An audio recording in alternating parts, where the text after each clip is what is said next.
For 18 years, I believed those late-night calls were the inescapable whispers of work stress, a constant companion in my marriage. I dismissed Ryan as nothing more than harmless office chatter, an idle whisper carried on the winds of corporate gossip.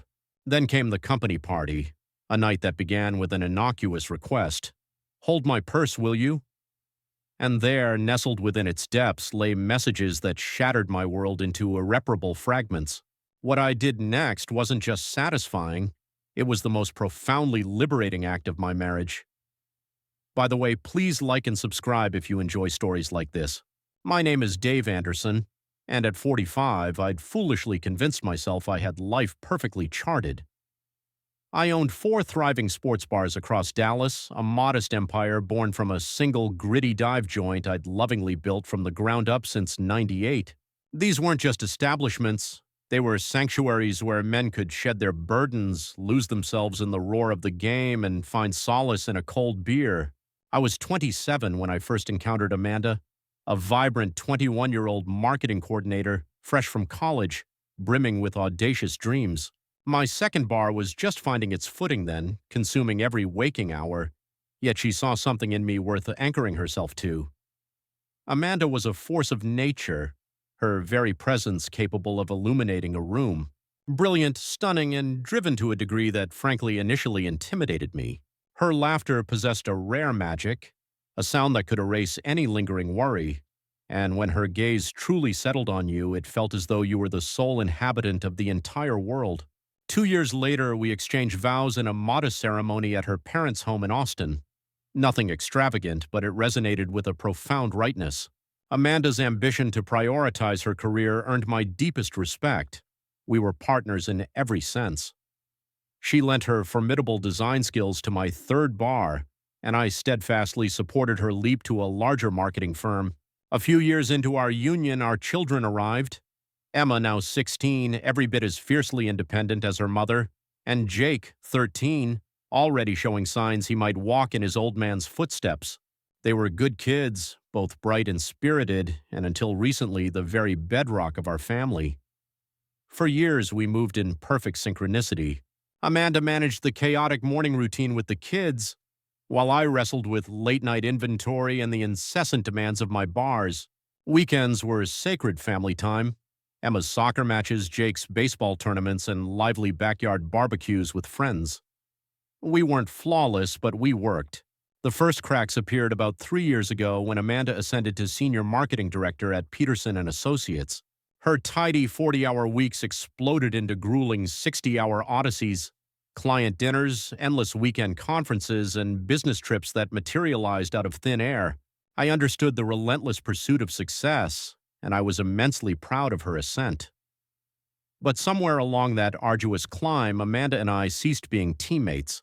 We became mere roommates, sharing a mortgage and 2 children. The undeniable tremor of something amiss began 6 months ago. Amanda started receiving late-night calls, hushed conversations taken in a separate room. When questioned, she'd wave me off with vague excuses about crisis management or client emergencies. "Dave, you don't understand the pressure I'm under," she'd often snap. That sharp edge in her voice, now a familiar companion.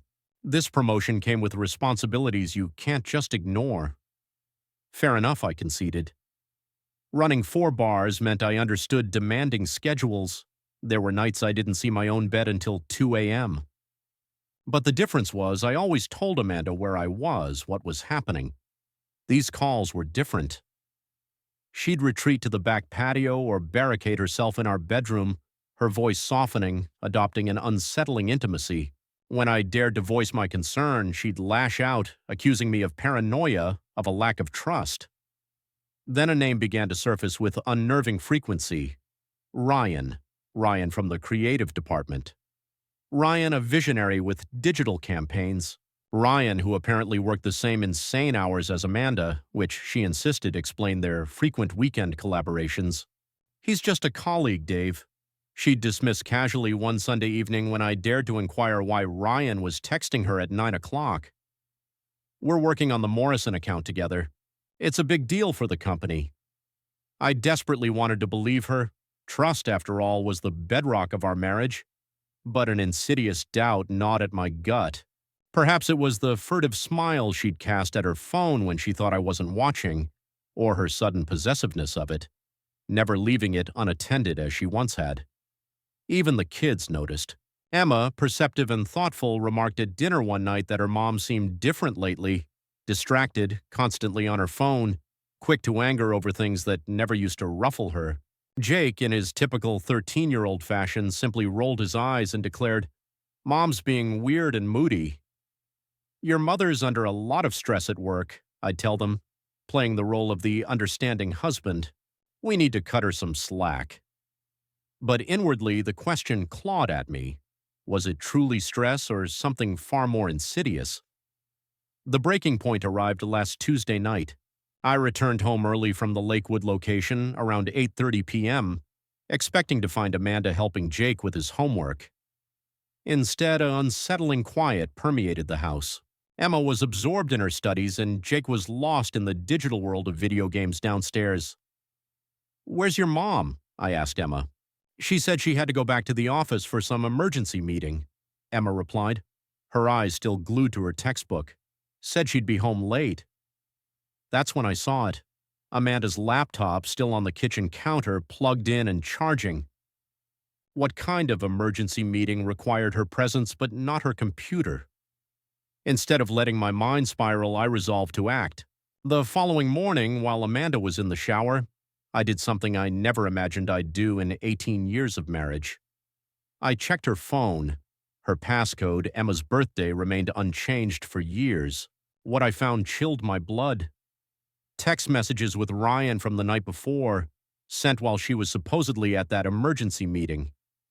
"Missing you already," one message read. "Can't wait for the conference in Austin next week." Amanda's reply, "Me too, just wish we didn't have to be so careful." My hands trembled with a mixture of rage and disbelief as I took screenshots. There were dozens of messages stretching back months, intimate conversations, clandestine plans, discussions of hotel rooms, and elaborate cover stories. When Amanda emerged from the bathroom, I sat on the edge of our bed, her phone clutched in my hands, staring at her. "Dave, what are you doing?" Her voice was sharp, defensive. "I think that's my line," I replied, rising slowly. At 6'2", I'd played football in high school, and in that moment I consciously wielded every ounce of my physical presence. "Care to tell me about Ryan, or should I just read your texts out loud?" Amanda's face drained of color, then flushed crimson, but instead of confessing, she launched a furious counterattack. "How dare you go through my phone?" she shouted. "You have no right to invade my privacy like that." Privacy. I stepped closer, my voice lethal in its calm. "We're married, Amanda. We have 2 kids together. There shouldn't be anything private between us that involves other men." "It's not what you think," she stammered, reaching for the phone. "Ryan and I are just friends. We work together and sometimes we vent to each other about personal stuff." I held the phone aloft, out of her reach. "Friends don't make hotel reservations together, Amanda. Friends don't text about missing each other at midnight." She tried a different tactic, tears welling in her eyes. "Dave, you're overreacting. You're reading too much into innocent conversations." "Innocent?" I scoffed, but there was no humor in my voice. "Tell me what's innocent about lying to your husband and kids about where you are." Amanda crumbled, dissolving into tears. It might have worked on me 6 months ago, but I'd seen too much, read too many damning messages. The woman I'd married wouldn't have been capable of this level of deception. "Dave, please," she sobbed. "I never meant for this to happen. It developed over time. Ryan understands the pressure I'm under at work, and you don't." I placed her phone gently on the dresser, crossing my arms. "I've been supporting your career for 18 years, Amanda. I've covered for you with the kids, handled everything at home when you had to travel. What the hell else was I supposed to do?" "You don't get it," she said, wiping her eyes.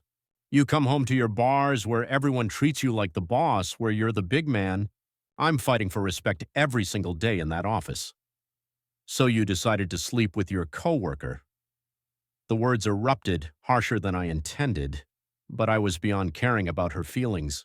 That's your solution to workplace stress? Amanda flinched as if I'd struck her. We haven't, it's not physical. We just talk mostly. I picked up her phone again, scrolling to a particular message. Really? Because this text from last Tuesday says, "Last night was incredible. I can't stop thinking about your hands on me." The fight drained from her then. She sank heavily onto the bed, her entire body sagging with defeat. "What do you want to say, Dave?" she whispered. "That I'm sorry? That it was a mistake?" "I want you to tell me the truth," I said. "All of it. How long this has been going on, what you've actually done together, and whether you think our marriage is worth saving." Amanda looked up at me, and for a fleeting moment I glimpsed the woman I'd fallen in love with all those years ago. But then her expression hardened. "I don't know if it is worth saving," she said quietly. "Maybe we've just grown apart. Maybe this is just life." That's when I knew. Whatever we had was irrevocably gone. The woman sitting before me wasn't my wife anymore. She was a stranger wearing Amanda's face. I walked to the closet and pulled out a duffel bag. "What are you doing?" Amanda asked. "Giving you what you want," I said, starting to pack. Space to figure out what life looks like with Ryan. I found refuge at my brother Mike's place for 3 days, using the precious time to clear my head and meticulously plan my next moves. Mike, who ran a successful construction company and had navigated his own turbulent divorce, understood my silent turmoil without needing explicit details. "You sure you want to go nuclear on this?" Mike asked as we sat on his back deck, beers in hand, watching the sunset paint the sky. Maybe there's still a chance to work things out. "Would you take back a woman who's been lying to your face for months?" I asked him, my voice flat. "Who's been sneaking around with some office pretty boy while you're home taking care of her kids?" Mike took a long pull from his beer. "Point taken. What's your plan?" "First, I'm calling my lawyer," I declared. "Texas is a fault-based divorce state, and I've got evidence of adultery. Second, I'm going to make damn sure Amanda faces consequences for what she's done." The next morning, I met with David Chin, the attorney who'd handled the legal work for my fourth bar acquisition. Chin specialized in business law, but he possessed enough family law acumen to steer me in the right direction. "You need someone who specializes in high-asset divorces," Chin advised. "Based on what you're telling me, this could get messy. Your wife works for a major firm, you own multiple businesses, there's a lot of money at stake." He referred me to Patricia Williamson, a family law attorney with a formidable reputation for being ruthless yet fair. When I presented Patricia with the damning screenshots from Amanda's phone, her expression remained unreadable, but I could practically see her calculating strategies. "This is good evidence," Patricia stated, reviewing the messages. "But we need to be smart about how we proceed. Has your wife tried to contact you since you left?" "Dozens of calls and texts," I confirmed. "Mostly apologies mixed with accusations. She's trying to make this my fault somehow." "Don't respond to anything," Patricia advised. "Let her wonder what you're planning. Meanwhile, I want you to document everything: financial records, business assets, any evidence of her spending money on this affair." That afternoon, I drove to my Lakewood bar, seeking both a reprieve from my troubled mind and an update on operations. My manager, Carlos, had kept things running smoothly, but I sensed the staff detected a shift in my demeanor. "Everything okay, boss?" Carlos asked when he found me sitting alone at the bar after closing. "Personal stuff," I confided. "Nothing that affects the business, but I might need you to handle more responsibilities for a while." Carlos nodded. He'd been with me for 8 years and knew better than to pry. "Whatever you need, Dave. We've got your back." While I meticulously plotted my legal strategy, Amanda, it seemed, was spiraling. Emma called me on Thursday evening, her voice shaky and distressed. "Dad, you need to come home," Emma pleaded. "Mom's been crying for 2 days straight and she's acting really weird. Jake's scared and honestly so am I." "What do you mean weird?" I asked, though I had a chillingly accurate premonition of what was happening. "She keeps pacing around the house, talking to herself," Emma explained. "She called in sick to work, which she never does, and she's been on the phone constantly with someone. When I asked her what was wrong, she just said you were being unfair and that I wouldn't understand.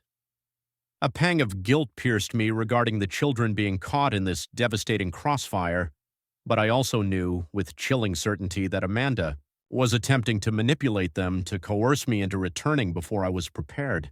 "Tell your mom I'll be by tomorrow evening to talk," I said to Emma. "None of this is your fault, okay? This is between your mother and me."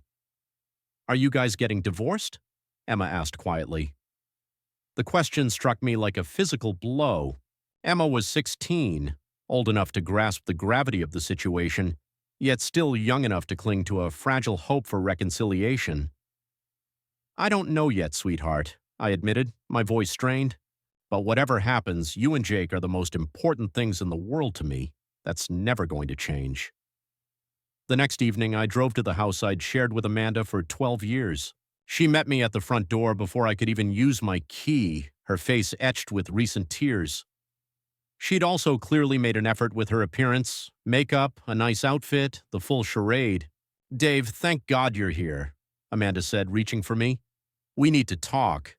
I've been thinking about everything, and I know we can fix this." I stepped back, recoiling from her touch. "Where are the kids?" "Emma's at soccer practice and Jake's at your mother's house for the night," she said. "I thought we needed privacy to work through this." I walked into the living room and sat down in my usual chair, but I didn't relax. Amanda sat on the couch opposite me, leaning forward as if about to deliver a rehearsed sales pitch. "Dave, I know I made mistakes," she began, "but what Ryan and I have, it's not real. It's just stress relief, a distraction from all the pressure at work." "Stress relief?" I repeated, my voice devoid of emotion. "Amanda, you've been having an affair for months. You've been lying to me and our children. You think that's just stress relief." "It wasn't supposed to go this far," she whimpered, tears beginning anew. "I love you, Dave. I love our family. Ryan means nothing compared to what we have." I studied her face, searching for any flicker of the woman I'd married 18 years ago, but all I saw was someone caught, desperately attempting to talk her way out of the consequences. 3 weeks later, Amanda dropped a bombshell I should have seen coming. She walked into the kitchen Tuesday morning while I was drinking my coffee, dressed for work, but wearing an expression I hadn't seen before. Determined, almost defiant. "Dave, there's something I need to tell you," Amanda announced, standing across from me with her arms crossed. "Peterson and Associates is throwing a celebration party this Saturday for landing the Morrison account. It's a big deal for the company, and I need you to come with me." I set down my coffee mug slowly, scrutinizing her face. After weeks of tearful apologies and hollow promises to end things with Ryan, she was suddenly inviting me to a work function. Something didn't add up. "You want me to come to a company party?" I asked. "The same company where your boyfriend works?" Amanda's jaw tightened. "Ryan won't be there. He's been transferred to the Austin office as part of his promotion. This party is about celebrating our success as a team, and I need my husband there to show everyone that we're solid." "Are we solid, Amanda?" I leaned back in my chair, crossing my arms to mirror her posture, because last I checked, you were still deciding whether our marriage was worth saving. "I've made my decision," she said, her voice adopting that professional tone she used at work. "I want to fix this, Dave, but I need you to show up for me one night. That's all I'm asking." I could see through her transparent game plan. Amanda was attempting to control the narrative, to present herself as the devoted wife who'd weathered a rough patch with her supportive husband. She wanted to salvage her reputation at work while keeping her options open at home. But here's what Amanda didn't know. I'd already been in contact with Patricia Williamson about filing for divorce. The papers were drawn up, meticulously prepared, and ready to be served. I was just waiting for the opportune moment to pull the trigger. "All right," I said finally. "I'll go to your party." Amanda's relief was palpable, her shoulders slumping as tension visibly drained from her body. "Thank you, Dave. This means everything to me." "I'm sure it does," I replied, but my tone carried an edge she was too self-absorbed to notice. The truth was, I wanted to observe Amanda's workplace dynamic for myself. I wanted to meet the people she'd been shamelessly lying to about her marriage, and I wanted to see how she planned to handle Ryan's manufactured absence. Most importantly, I wanted to observe her behavior when she believed she'd successfully manipulated me into playing along with her charade. Amanda spent the remainder of the week preparing for this party as if it were the social event of the century. She bought a new dress, had her hair and nails done, and incessantly reiterated how crucial it was for her colleagues to see us as a united front. "You understand how crucial this is for my career, right?" she said Friday night while trying on her outfit. "After everything that's happened, I need to show that I'm stable and focused." "I understand perfectly," I told her, and I meant it. I understood that Amanda was more consumed with her professional image than our crumbling marriage. I understood that she viewed me as a mere prop in her elaborate performance, rather than a partner she'd profoundly betrayed. Most of all, I understood that this party was about to become the perfect stage for what I had meticulously planned. Saturday night arrived, and Amanda was practically vibrating with the nervous energy as we prepared to leave for the party.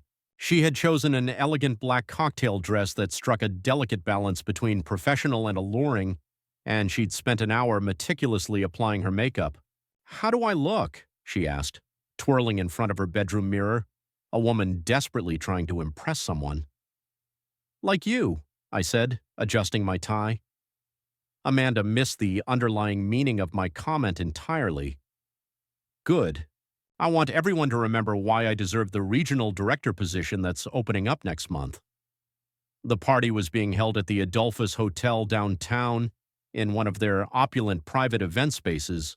As we walked through the lobby, Amanda slipped her arm through mine, playing the role of devoted wife to perfection. "There's my boss, Mr. Peterson," Amanda whispered as we entered the reception area. "And that's Sarah Chin, the woman I'm competing with for the promotion." "Act charming, but not too charming," I coached her. I played my part, shaking hands and making small talk with Amanda's colleagues while she worked the room like a seasoned politician.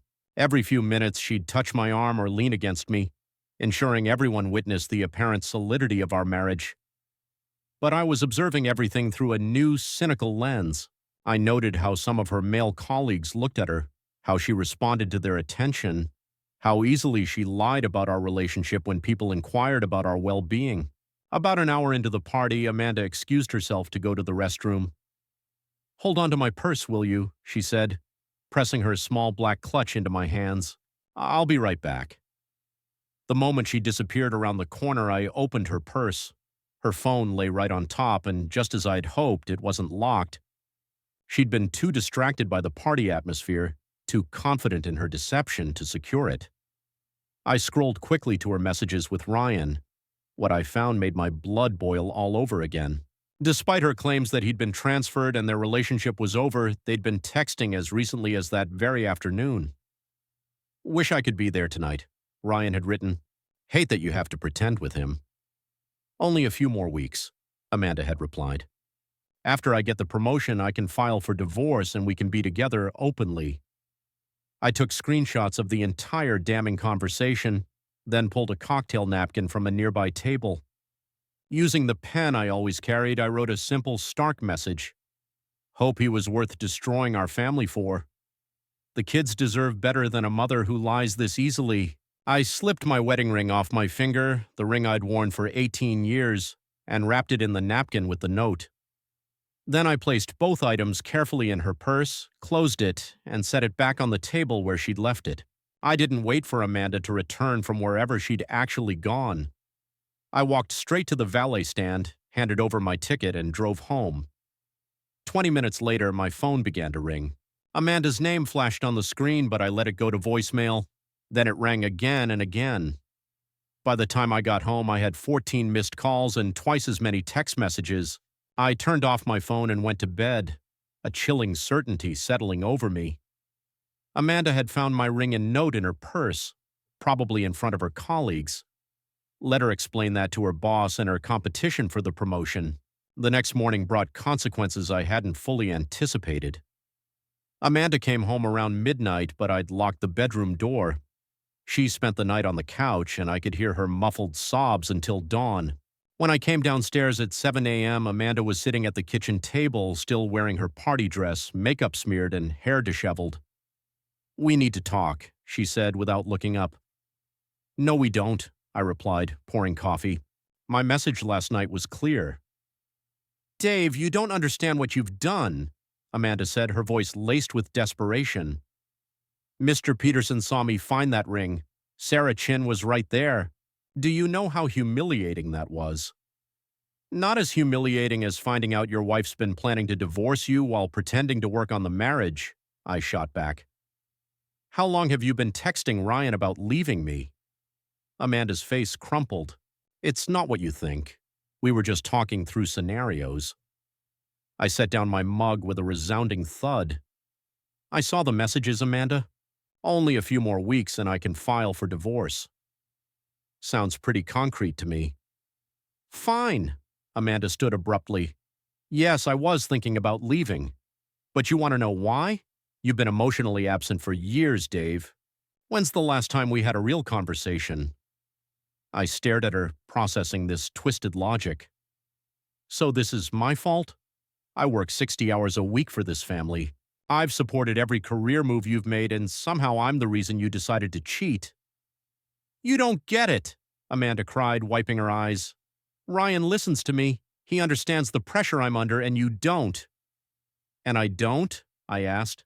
When's the last time you came home and talked to me instead of immediately getting on your phone? When's the last time you initiated any affection? You've been pulling away for 2 years. It doesn't matter anymore, I continued before she could respond. You made choices.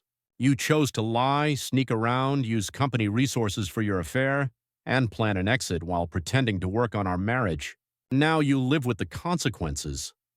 What consequences? She asked, though her eyes already betrayed her understanding. I'm filing for divorce. Patricia Williamson has all the documentation. Papers will be served Monday at your work. Amanda sank back down. Dave, please, think about the kids. We can get through this. The kids will be fine, I said. They're smart enough to understand that marriages sometimes don't work. As for what we built, you were ready to throw it away for Ryan. Congratulations. You got what you wanted. That afternoon, Emma and Jake found their mother packing suitcases. I'd explained the situation honestly without inappropriate details. So you're definitely getting divorced? Jake asked. Yes, I said. Your mother and I have grown apart, and we can't fix what's broken. Is it because of that guy she works with? Emma asked, her voice quiet. I heard her talking to someone last week, and it didn't sound like work. I sighed. The important thing is this isn't about you two. You didn't cause this. Your mother and I both love you, and that won't change. Where's Mom going to live? Jake asked. She's staying with Aunt Carol until she figures things out. You can see her whenever you want. Emma crossed her arms, looking older than 16. Dad, I want to live with you. Jake can choose, but I'm staying here. Jake nodded. Me too. This is our home. You don't have to decide right now, I said. We're sure, Emma said firmly. Mom messed up our family. Why should we leave our home because of her mistakes? 6 months later, I sat in Patricia Williamson's office, reviewing the final divorce settlement. She had delivered exactly what she promised. The judge wasn't sympathetic, Patricia explained. Adultery, misuse of marital assets, and hiding money didn't play well. The numbers were better than I'd hoped. I got the house, primary custody, and Amanda paid child support despite earning less. Her affair had cost her the promotion. Sarah Chin got regional director instead, and Amanda was demoted to junior account manager at a different firm. What about Ryan? I asked. Moved back to Austin permanently, she replied. His wife took everything in their divorce, and he's struggling to find work. Turns out sleeping with supervisors doesn't make you employable. Amanda tried reconciling twice during proceedings, but both attempts were half-hearted, motivated by her deteriorating finances rather than genuine remorse. The last time she called, she suggested we could work something out regarding the settlement if I'd give our marriage another chance. I hung up on her. Emma and Jake adjusted better than expected. Emma threw herself into junior year activities and college applications. Jake joined baseball and spent afternoons at practice. They saw Amanda every other weekend and Wednesday evenings, but both preferred staying home with me. She's different now, Emma explained one evening while we cleaned up after dinner. Always apologizing and trying too hard. It's exhausting. Your mother's going through difficult times, I reminded her gently. Dad, can I ask something? Jake said. Do you think you'll ever get married again? The question caught me off guard. I'm not thinking about that now. I'm focused on you guys and the business. But if you met someone nice, would you consider it? Emma pressed. Maybe someday, I conceded. But she'd have to understand you two come first. Always. Good, Emma said. We want you to be happy. You deserve someone who treats you right. Business was flourishing. Without the pervasive stress of my marriage, I'd poured my energy into expanding the franchise. I'd signed a lease for a 5th location in Plano, and my accountant projected record profits. More importantly, I'd regained my self-respect. I wasn't walking on eggshells, wondering what mood Amanda would be in. I wasn't second-guessing conversations or feeling guilty for working hard. The house felt peaceful. Emma and Jake regularly brought friends over, filling the rooms with laughter. Weekend mornings were relaxed instead of tense. I'd even started playing golf again with Mike and my buddies, something I'd given up when Amanda complained it took time from family activities she was usually too busy for anyway. One evening, 8 months after the divorce was finalized, I was closing the Lakewood bar when Carlos approached with a grin. Boss, someone wants to buy you a drink, he said, nodding toward the bar. I looked over and saw Lisa Martinez, a woman I'd met at Emma's soccer tournament. She was a single mother whose daughter played on Emma's team. We'd had several friendly conversations during games. Lisa was attractive, intelligent, with a warm laugh that reminded me what it felt like to enjoy talking to a woman without analyzing every word. Hi, Dave, Lisa said when I walked over. Hope you don't mind me stopping by. Emma mentioned you'd be here late and I thought you could use some dull conversation that doesn't involve teenage drama. I smiled, feeling something I hadn't experienced in years, a genuine interest in getting to know someone better. I'd like that, I replied. Let me buy you that drink. As we talked and laughed over beer and conversation, I realized Amanda had actually done me a favor. She had inadvertently forced me to rebuild my life on my own terms, to rediscover who I was outside a marriage that had been slowly suffocating both of us. I was 45, financially secure, raising 2 great kids who respected me. I had a successful business, good friends, and for the first time in years, genuine optimism about the future. Amanda could keep Ryan or whoever came after him. I had everything I actually needed, and I was finally free to find everything I wanted. Ladies and gentlemen, since you've listened to the end of this story, please subscribe to the channel and write in the comments which state you're watching from. Let's see what percentage of elite viewers make it to the end. And please kindly turn your attention to the screen after this message. There you'll find a full playlist of thrilling stories, a subscribe button for the channel, and our most captivating story. Click, enjoy, and thank you.